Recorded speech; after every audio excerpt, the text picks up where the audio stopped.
BSTN.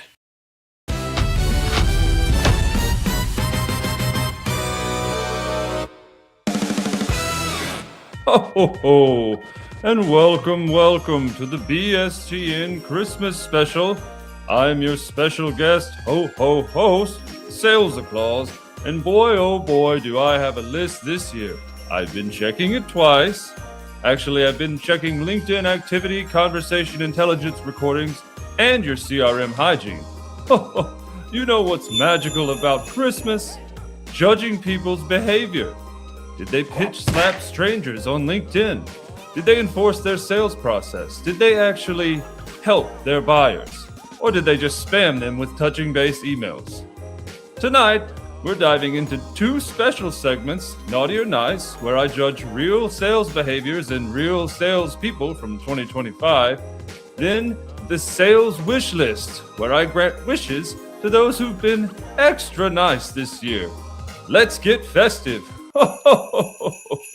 All right. Time for my favorite part of Christmas, judgment. Let's start with the naughty list so we can get it the hell out of the way. First on the naughty list, the pitch slap on LinkedIn. Connecting with someone on LinkedIn and immediately sending a sales pitch in the first message. No relationship, no context, just, hey, loved your profile. Here's why you need my SaaS tool that solves a problem you never said you had. Oh, you thought you were sending, hey, first name, I noticed you're in industry. That's personalization? Cole. Cole is what you get. Let me explain something. Mail merge is not rapport. Using my first name doesn't mean we're friends. It means you know how to use a CRM field, or someone you work with does. Here's what you're actually saying. I don't respect your time. I didn't research you, and I think you're so stupid that you'll buy from a complete stranger who copy-pasted a template. Here's a reality check. Dr. Robert Cialdini's research on influence shows reciprocity and liking are prerequisites to persuasion. You can't persuade someone who hates you. Naughty!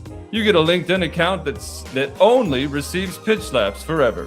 See how you like it. Naughty list number 2, people who use sequences with 17 touch points in 3 days. SDRs running email sequences that hit prospects with 3 emails, 2 LinkedIn messages, 4 phone calls, 1 video message, and a partridge in a pear tree, all within 1 week. That's insane. 17 touch points in 3 days? We have a term for that at the North Pole. Cold calling. Oh, your sales manager said activity breeds results. You know what else breeds results? Not making your prospects block your domain. Naughty. You get a phone call that receives 17 spam calls per day forever. Amen. Enjoy the cadence. Naughty item number 3, and this is a new one that I can't believe. Adding people to webinars without their permission. They wake up to a notification, webinar, why you need our platform tomorrow at 2 p.m. You just put something on my calendar? Without my permission? Who the hell do you think you are? My executive assistant? Mrs. Claus? My life partner, the CEO of Time Magazine? This is the digital equivalent of showing up to someone's house uninvited, sitting on their couch and saying, we're having a meeting right now. This violates consent and is annoying. It's a bad look. You know what sales is built on? Trust. You know what this destroys? Trust. Naughty. You get 47 phantom calendar invites for events you never agreed to. Meetings start in 5 minutes every hour until the end of time. Naughty list number 4.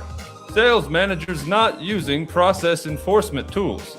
Sales managers demanding their reps follow the process while using 0 tools to actually enforce it. Then acting shocked when reps don't follow that process. Wait. You told them to follow the process and you put it in a PowerPoint. You made them acknowledge a PDF, and you're surprised they didn't do it? Here's what happened. You trained them on the process in January. By February, they forgot 84% of it. Thanks, Dr. Ebbinghaus. By March, they're doing whatever they feel like, and you're sitting there wondering, why isn't my dashboard green? A solution would be a process enforcement tool like Superd on the nice list. Don't ask reps to remember. Build it into your workflow like Superd does. No memory required, just execution. Naughty. You get a team that ignores everything you say and then acts confused when you're upset. Oh, wait. You already have that. Let's move into a naughty person, and I think there's only one on this list. That's right, Mark Benioff, Salesforce CEO. He laid off 4,000 plus customer support workers in 2025 and openly stated AI is a big reason why, while simultaneously struggling to sell companies on Agentforce. Mr. Mark, you're the CEO of Salesforce, worth $11 billion. Why did you decide that 4,000 people who help customers should be replaced by AI agents that don't work as well? The worst part is that AI can't even handle the volume. Customers calling in, getting no help, and then churning. But hey, you saved on headcount. You're selling AI that augments humans while replacing humans with AI. Cole! Naughty. You get a support ticket submitted to your platform. Wait time, 47 years. AI bot's not available. No human available. Whew! Now that we've gotten all the naughtiness out of the way, we'll triple check our nice list when we come back. Stay tuned for best practices and best people when we return after this word from our sponsors. BSTN.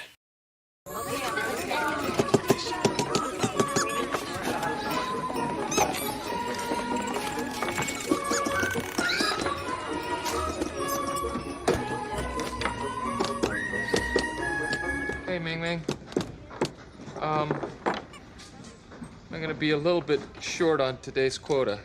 Oh, not every day is a sprint, buddy. It's okay. Plus, you have Super, so you can follow our ELF sales process and be productive. How many process violations did you have today? 85?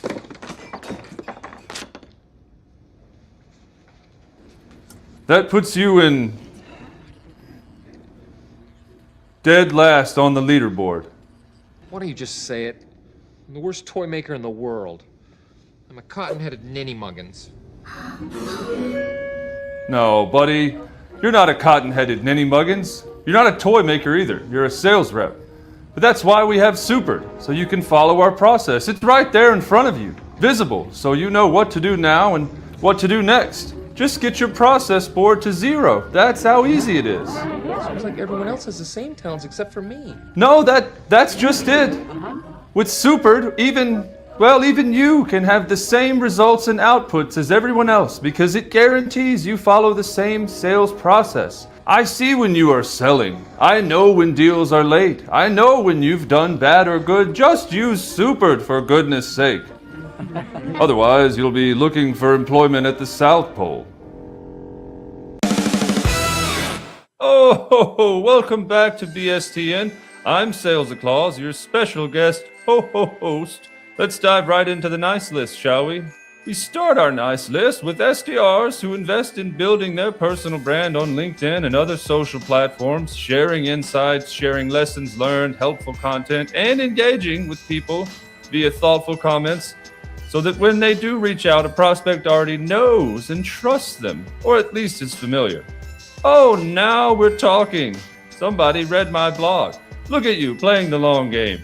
You spent 6 months posting helpful content, sharing wins and losses, being human on the internet. And when you finally reached out, the prospect said, "Oh yeah, I've seen your stuff." That's not cold calling. That's warm calling with familiarity. Oh, Supered calls this the surround bound method. Surround your prospects with value before you ask for their time. And Dr. Robert Cialdini's principle of liking. We do business with people we know, like, and trust. Therefore, personal brand is a must. Oh, nice. SDRs that do this are on the nice list. You get a LinkedIn profile that actually generates inbound leads and a raise and respect. Nice list. Number 2, AEs who master active listening. Yes, number 2 on our nice list, account executives who shut up and actively listen during discovery calls. They ask thoughtful questions, take notes, and let the prospect talk for 70% of the call. You listen. You didn't interrupt with, "That's a great point. Let me show you how we solve for that." You ask, "Tell me more about that." You paused. You let silence work for you. You took notes. You demonstrated you actually care about their problem, and you were present in the moment. Gong's data shows top performers only talk about 35 to 40% of the time and listen to the rest. You're crushing it. When buyers feel heard, they trust you. When they trust you, they buy. Nice. You get prospects who say, "This was the best sales call I've ever had," and deals that close. Nice list number 3. Companies using process enforcement tools like Super. Yeah, that's right. Sales organizations that implement process enforcement tools like Super so reps execute the right behaviors automatically without relying on memory or willpower. They're human after all. Finally, companies that get it. You didn't just train your teams on the process. You built it into their workflow on platform. They can't forget to log the call. They can't skip discovery questions of that required field. The system enforces it.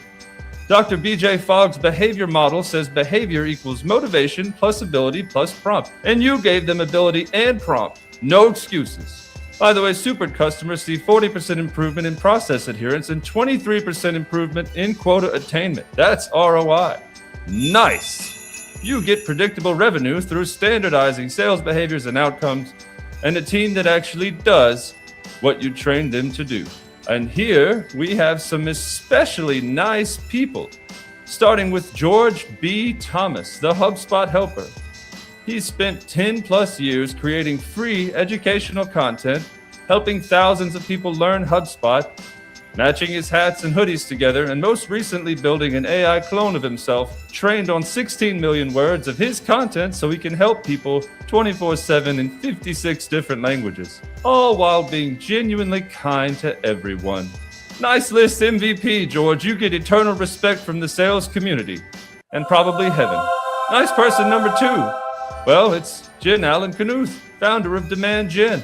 She's a former Challenger Gartner seller who sold $50 million to C-level deals. Then she started Demand Gen to teach sellers how to help buyers overcome status quo and make confident decisions. Jen Allen Knuth, you could have just retired your quota and then retired. Oh, but no, you decided to help other people win. You teach sellers about cost of inaction. You run SKOs that are actually useful. You advocate for shelter dogs, for crying out loud. You're basically a sales superhero, and for sure way better than that Will Aitken character. I think the neck tattoo proves that. See, Jen teaches that buyers don't lose to competitors. No, they lose to no decision. And her frameworks help sellers earn trust and drive change. That's value. Very, very nice, Jen. You get sold out SKO bookings for the next 2 years, and a reputation as someone who actually changes careers. And finally, the nicest HubSpot combo, Dharmesh Shah and Yamini Rangan, HubSpot co-founder and CEO. They led HubSpot's AI-first transformation by shipping 200 plus real features in 2025 that actually work, while maintaining 84% gross margins and creating tools that augments humans rather than replace them. Oh, Dharmesh and Yamini, while everyone else was talking about AI, you were shipping AI. Breeze agents that resolve 50% of support tickets. Prospecting agents that do research, not spam. Data Hub that actually cleans your data. You're not firing humans for AI, no. You're using AI to make humans more effective. And the results? Amazing Q3 numbers, including growing customers by 17% year over year. You're winning by doing it right. Both of you, nice. You get market dominance and leaders everywhere copying your playbook. Well, we first finished the naughty list, and that concludes the nice list. But wait, we're not done yet. Now it's time for the best part of Christmas, other than judgment, wishes. That's right. I've got my magical sales wish list, and I'm granting wishes to those who've been extra nice this year. Let's take a quick commercial break, and when we come back, wishes come true. BSTN. No! What was I doing? Wake up, stupid! Wake up! No!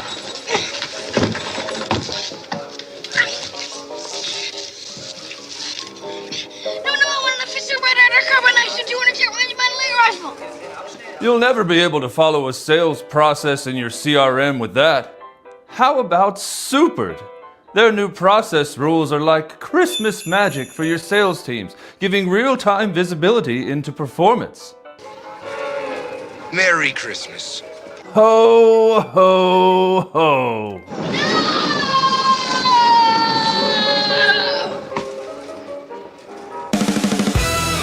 Welcome back to the BSTN Christmas special. I'm Sales-a-Claus, your special guest host.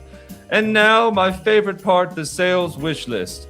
See, I've been collecting wishes from sales professionals all year. Some are heartwarming, some are heartbreaking, some are hilarious, and some just, well, they reveal the deep trauma of working in sales. Let's see who get their wishes granted. Remember, I'm Sales-a-Claus. I have unlimited budget, zero regard for physics, and a direct line to SaaS CEOs. Let's go. Dear Sales-a-Claus, I wish my CRM would stop lying to me. Every deal says 90% chance to close until it doesn't. I'm tired of being gaslit by technology. Oh, Sarah, oh, I feel this in my bones. Your CRM is like that friend who says, I'm definitely coming to your party, and then ghosts you. This deal is closing. No, it's not. It's been stuck in verbal commitment for 6 months.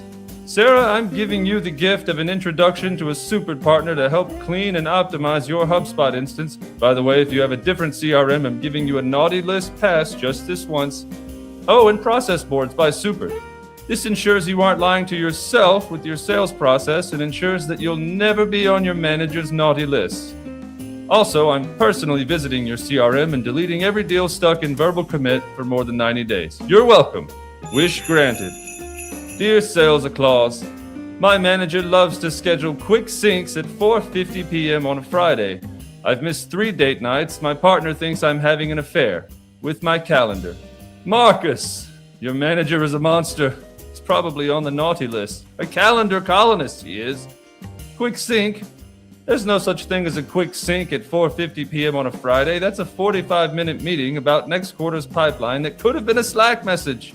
Marcus, I'm giving your manager a curse. Every meeting they schedule after 4 p.m. on a Friday automatically gets moved to 8 a.m. Monday. For them only. You get to sleep in. Also, their Outlook now autocorrects quick sync to unnecessarily long meeting that could be an email. Enjoy your date nights, Marcus. Wish granted. With vengeance. Dear Sales-a-Claus, I'm tired of prospects saying, let me think about it, and then disappearing into the void. Just say no. I can handle rejection. What I can't handle is sending 14 follow-ups to silence. Priya. Oh, this one hurts because it's so true. You know what's worse than rejection? Ambiguity. Just tell her you're not interested. Don't say circle back in Q1 when you mean never contact me again. Don't say we're evaluating options when you mean we already picked your competitor. Priya, I'm giving you a magic button in your CRM. When a prospect ghosts for more than 30 days, you push it and they receive an auto-generated, sorry not interested email so you can move on with your life. Also, I'm programming the button to play Let It Go from Frozen every single time you use it because you deserve closure and a theme song. Wish granted. Dear Sales-a-Claus, my company loves to celebrate 98% training completion. But you know what didn't improve? Quota attainment. It's still at 50%. Can someone explain this? Derek. Poor Derek, you get it. Your company doesn't. Dr. Herman Ebbinghaus proved that humans forget 84% of training within 3 months. More importantly, knowledge transfer doesn't equate to behavior change. Your team watched the videos. They took the quiz. They got their little certificate. And by the next all hands, they forgot everything and went back to doing whatever they felt like. Derek, I'm deleting your LMS. Gone. Vanished. And I'm replacing it with Super. A tool that doesn't train your team, it enforces your process. No memory required, just execution. Quota attainment goes from 50% to 73%, like Christmas magic. Also, I'm sending your training team to a Rethinking Training Effectiveness seminar run by Dr. Robert Bjork. They'll learn about desirable difficulties and why completion rates are a vanity metric. Wish granted. With neuroscience. Dear Sales-a-Claus, I've given the same demo 6 times to the same company, different stakeholders, same objections, same features. I'm losing my mind. Kyle, 6 demos? 6? At one point, do we admit they're not buying, they're just getting free training on your platform? Can you show me how this works? No, you've had 14 hours of demos. Google it, or YouTube it, whatever the kids say. You know what this is. It's complete malarkey.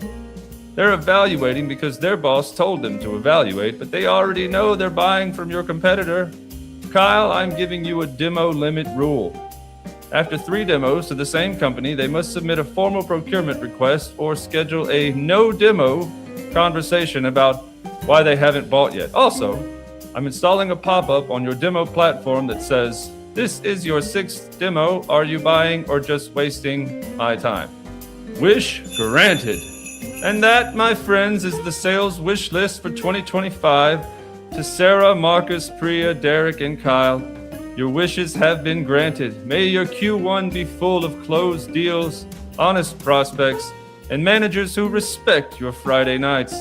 And to everyone watching, remember, Sales-a-Claus sees you when you're sleeping, but Gong records everything.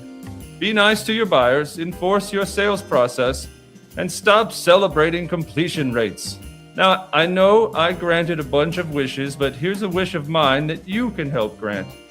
Go and subscribe to the BSTN Network on YouTube, or else you'll go directly to the naughty list on January 1st. From all of us here at BSTN, have a merry Salesmas. Now go forth and sail. Ho, ho, ho, ho, ho.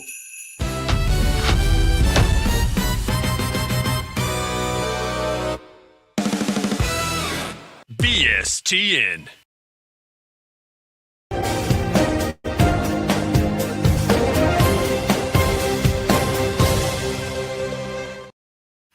What up, all you beautiful people? And Crispy. I feel like I fall in that category. Yeah, this is the last. By the time you're listening to this, you can tell by his stuff. Crispy is no longer at Super. He is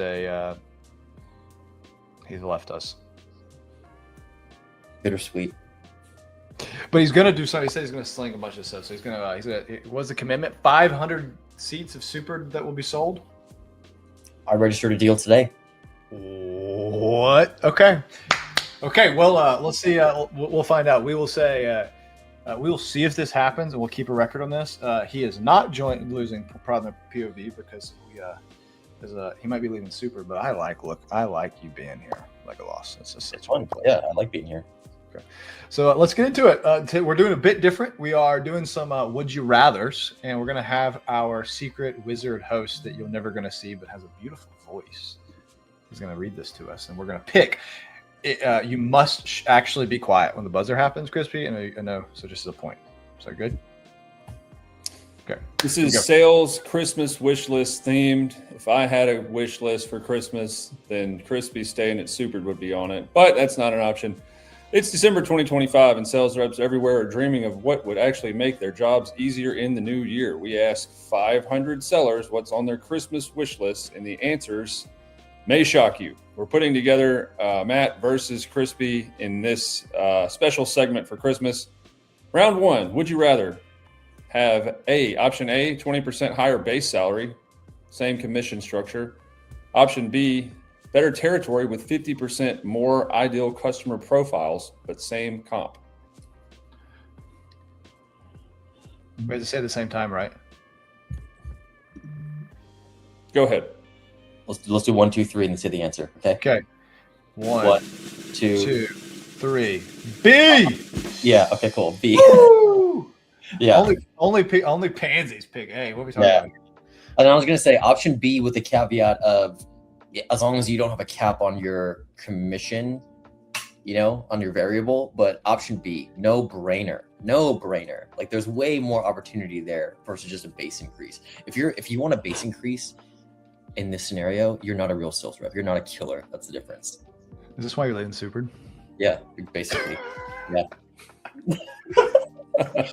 Yeah. Here's the reality, guys. Is a good sales rep that is confident in the product, that believes in the value, will always want a larger, better pool of people to prospect into, because it will mean better overall compensation. Yeah. If you just want, if in this scenario, if you just want a better, higher base salary, it means you're not confident in what you're selling, which means I don't want you on the team. Yeah. Which is a weird place to be for sales rep, but that's just the hard truth in these options. So if you wouldn't have picked, I've spoken. Round 2, would you rather? Option A, all inbound leads, but you must handle 100% of them yourself, no cherry picking. Or option B, 0 inbound leads, but you get unlimited prospecting budget, tools, lists, events. On 3, 1, 2, 3. B. hey, Oh, really? yeah. Since Matt didn't answer on 3, go first, Matt. Why option A? Option A. If I had inbound leads are by definition a higher CAC. Why would I like an unlimited budget? Just doesn't make any sense. Like, why would I pay money when I could have free leads and work them and lead them? That means they're gonna have a higher close rate. I can handle all myself. I can focus all my time on the management and execution of like giving a buyer experience. Versus trying to get prospecting, engineering, and like hiring people. It's just if you can do inbound, you do inbound. You only don't do inbound if you can't get inbound to work. So yes, I would do option A, 100% all the time, every day. I heard you're lazy. All right, option B. Crispy, why'd you pick B? Yeah, I actually prefer the grind of going and like hunting and killing stuff, and I think that by doing so, you have more control over your destiny instead of like relying upon inbound leads. I think inbound leads, there's some question over quality sometimes, depending upon like what the flow looks like. Getting your business to a point where you have a really strong, highly qualified inbound lead flow takes quite a bit of effort to happen. And what's more in control is if you have unlimited prospecting budget to go and use all the right data sources, Clay, ZoomInfo, whatever it is, to go and choose the people you want to reach out to and convert them. Like that's much more my speed. I like both answers. I award the point to Crispy. Round 3, would you rather? Wait, I got to gong myself here. All right, round 3, would you rather? Option A, a manager who coaches you one-on-one for 2 hours per week, but micromanages everything. I don't understand how this is a good option. Or option B, manager who leaves you completely alone, but provides 0 coaching, feedback, context, any of that. On 3, 1, 2, 3. B. Yeah. Y'all got to get more in sync, but go ahead. Crispy, you first this time. Yeah. So two reasons. One is you should be hiring reps that don't need to be managed constantly. Like 2 hours per week of one-on-one coaching is quite a lot. And you can also have systems do your enablement and coaching inside their flow of work, like Super, boom, plug. And ultimately, sales reps don't want to spend valuable time away from prospecting and away from closing deals. And time, 2 hours per week, is a lot of time going and doing that. So total autonomy for a sales rep is like the dream lifestyle. That's why I also chose the commission over the higher base, because that's total autonomy. Matt? I think this is a individual by individual change. I think the biggest thing is all time is money for reps, and they must spend all that time prospecting or deal management and getting better. And the biggest differentiator I've seen against a rep or a good rep or a bad rep is whether or not they can self-educate themselves into the role. And total autonomy gives you the ability to self-educate, define your own schedule, and execute and kill and land deals, which is ultimately what you do. Micromanagement for a sales rep means you don't want to ever work there. So I would never work in option A ever. Yeah. Bit of context before we move on, because y'all answered that pretty quick. Both of you are founders and have led sales teams before. Is there a scenario where option A is better? For example, a first-time or incredibly junior sales rep. Is that something that would show personality deficiencies or a lack of motivation for them coming in wanting more hands-on one-on-one stuff? Or do you think option B is always the right choice? I think option B is always the right choice. If you're doing it. Like have an opinion, Crispy. You're married to it. No nuance. Well, no, I think Rob proves a good point, which is if I'm a newer sales rep wanting to learn from like Caleb King on our team as an example, and learn how Caleb does his. You still don't do one-on-one coaching. Just shadow some calls. Like this is my point. Like, is total autonomy is like we have a platform that records every one of Caleb King's calls. Go watch it. Go put it on a playlist. Sleep to it at night and get better. I will always, and we have Super that will just tell you what to do next. I don't want somebody that's constantly asking me, what should I do next? I want someone who is self-initiating, self-starting, and execution. That's why total autonomy will just always be the preferred method. Will some people fail? Yeah, I'm not worried about solving for the people who are going to fail. I'm worried about identifying the next best rep on the team and giving them the baseline to execute. That's why Super is so important.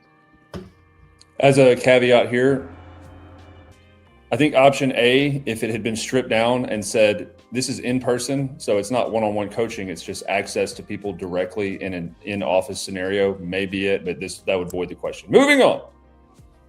Round number 4, would you rather? Option A, perfect CRM data. Every field populated, 100% accurate real-time updates. Or option B, no CRM required at all. Sell however you want, company, not a lot of visibility. On 3, and I'll say it with you. 3, 2, 1. A. Yeah, certainly.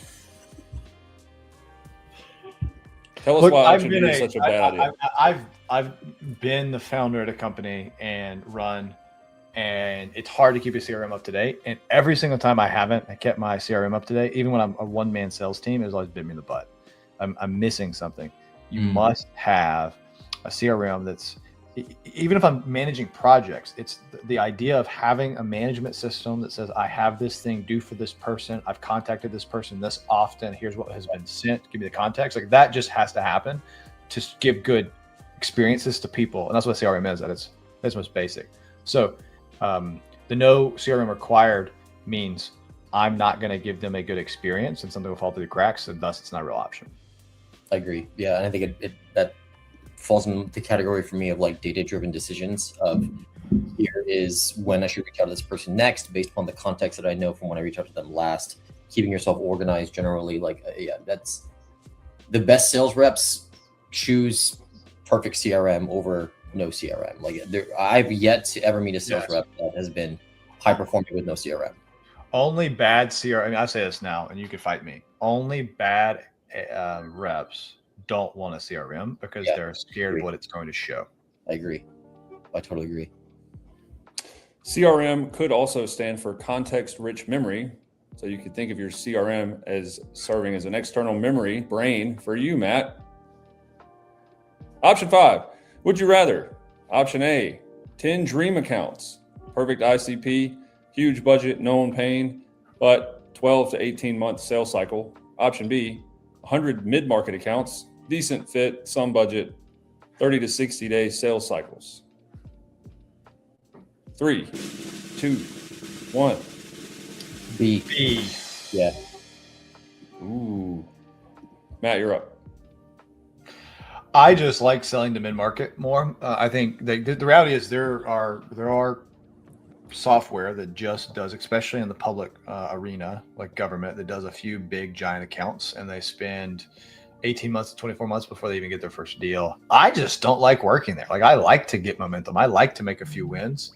I would 100% every single time prefer 100 mid-market accounts because I just like to get some wins under the belt. And that's what I like doing. So yes, I would do it that way. Some people are built different.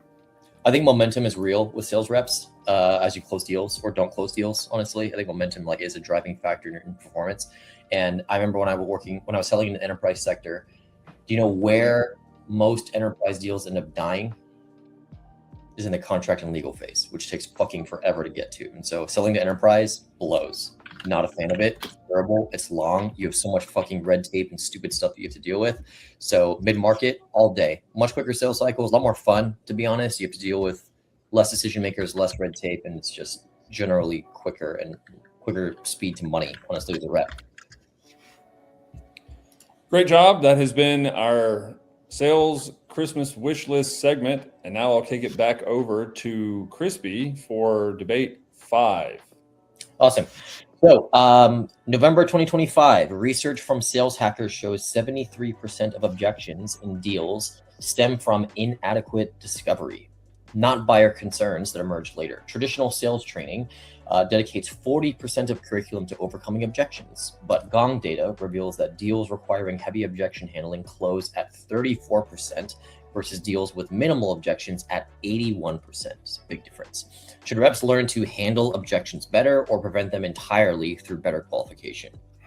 I think when we use the word demo, I think people think demo means showing a product. And I don't agree that a demo is showing the product. Often a demo is showing the problem you solve for and the frame in which you do it.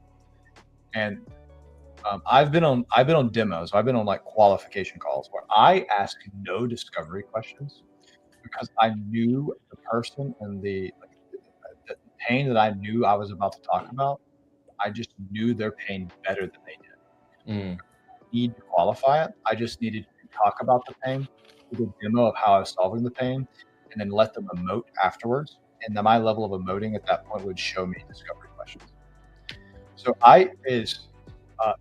that often gets rid of telling the right story. Often gets rid of more objections. And if you have the wrong narrative in there, and then if they're in the wrong narrative, they will have more objections because they don't understand what they're fixing, why they're fixing it, and how it's going to solve them value. I find story, not qualification, is better at preventing objections than objection handling by asking questions itself, or like getting better discovery. So better storytelling, not better discovery. Okay. Yeah, I'm confused on which perspective because it sounds like a little bit of both. I have a document in my face as perspectives, and I just don't agree with either one of them. Is like storytelling is the most important aspect. Getting people in the right frame of mind is the most. Like you buy a hot dog at a ball game, it costs $10, $15, and you buy a hot dog at a grocery store, it costs 50 cents. Like people need to know where they're at, why they're buying, what they're buying for, and you need to get them in the ballpark. Storytelling is the most important part. Yeah, I understand, and my perspective and opinion on this seems like it's one of two options. Option one is I get ahead of all objections by combating those in discovery. That way no one can throw it in my face later in the sales cycle, or I should be prepared to speak to the objections later on if I don't ask those questions. I think the perfect balance is a mix of both, which is healthy discovery so that you understand medpic, spice, bant, whatever it is that you're using to qualify people. And you should always be prepared to handle objections because objections might not fall into those specific categories of discovery. Objections could be things that you don't know about in the technical realm or security or privacy or whatever it is. And so if you want to be a really good sales rep and have a really high close rate and understand deeply what the customer needs, you need to be prepared to do both, which is good discovery and be prepared to handle objections actively in real time. Like the best sales reps can do both of those simultaneously. So I think objection handling is critical for good sales reps. Well done. We're on to debate 6. Matt, this is for you. I just read the topic. Merry Christmas, Crispy.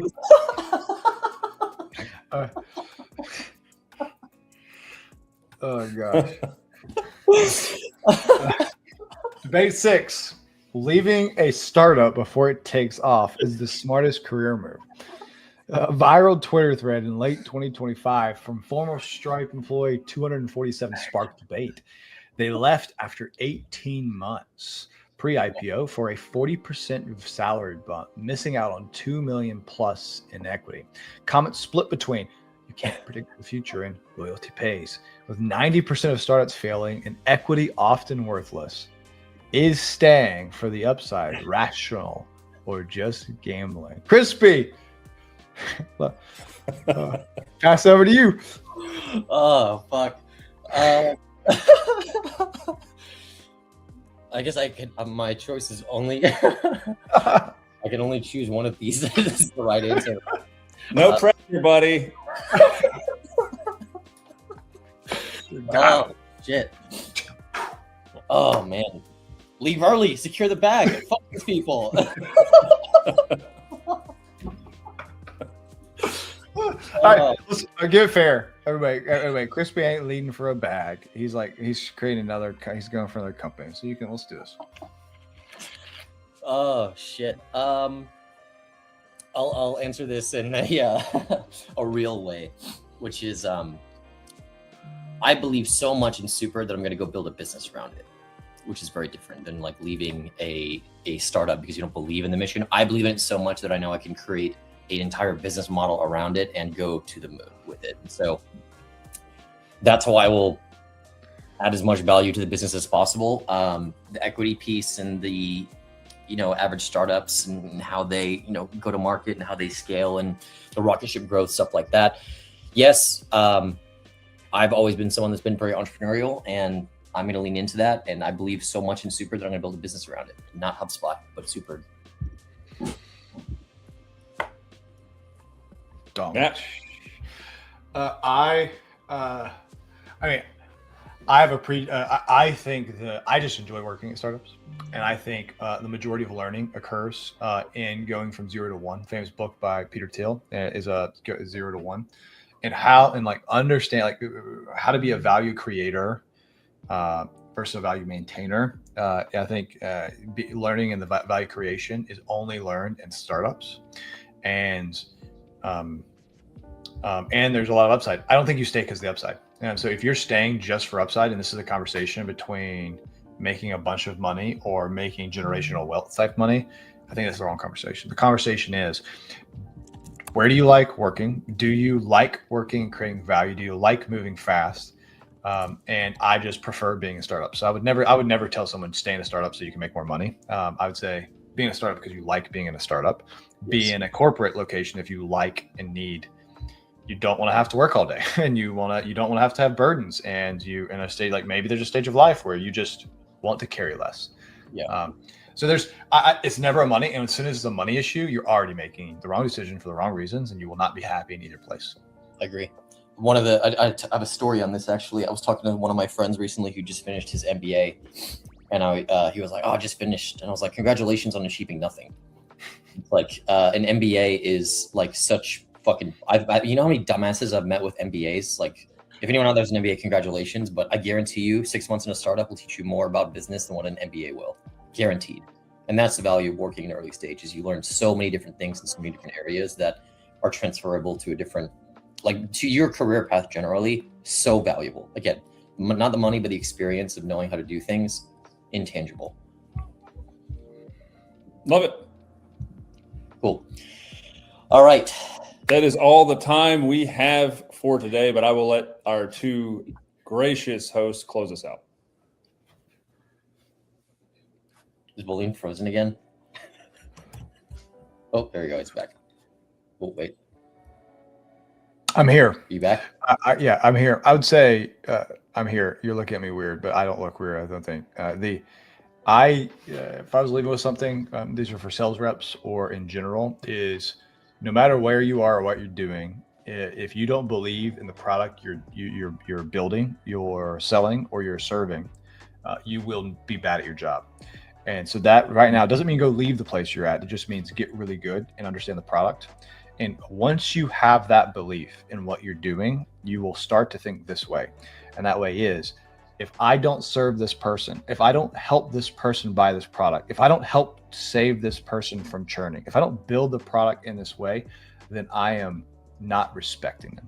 And you must get to a point where you feel like you're proclaiming a good news to people. And if you don't get to that point, your job will feel hard. You'll be unhappy. You'll complain. And I'm going to say it as lovingly as I can. It's a you problem. Great place to end the episode for today. Gentlemen, Merry Christmas, Happy New Year, and we'll see you next time on Pardon the POV. Everybody, love y'all.